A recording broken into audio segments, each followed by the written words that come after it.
They called me a monster, a vandal, a stain on their perfect suburban tapestry, all because of 3 simple, precise white lines painted on my roof. My own home became a battlefield, and the homeowners association, led by a woman named Karen who wielded the neighborhood bylaws like a weapon, was the invading army. They sent letters, then fines, then threats of legal action, each one dripping with more venom than the last. The lines, they screamed, were an eyesore, a flagrant violation of aesthetic uniformity. They didn't care that I was a retired air traffic controller, or that my wife Alina, a former pilot, was slowly being stolen from me by Alzheimer's.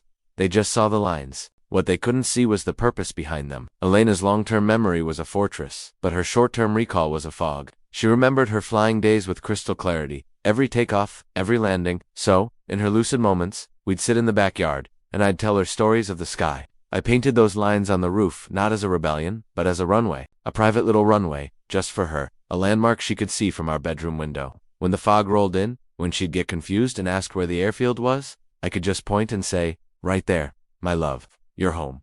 It was our little secret, our anchor in a storm of confusion. The HOA's campaign escalated. They threatened to lean on my house. Karen would stand on the sidewalk, pointing, her face contorted in disgust, rallying the neighbors against the crazy old man. I tried to explain, to show them a picture of Alina in her flight suit, young and vibrant, but they wouldn't listen.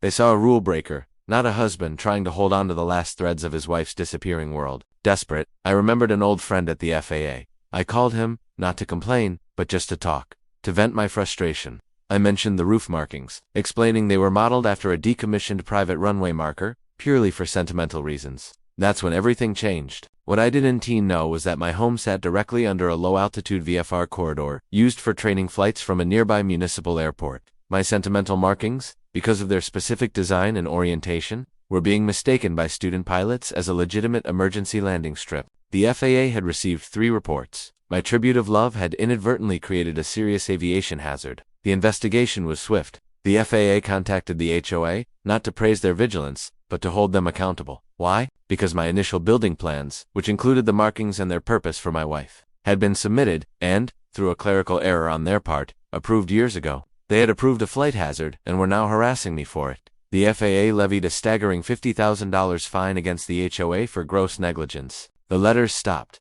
The threats vanished. Karen wouldn't even look me in the eye. The lines are still there. Sometimes, when Elena looks out the window, a flicker of recognition crosses her face, and she smiles, whispering, ready for takeoff.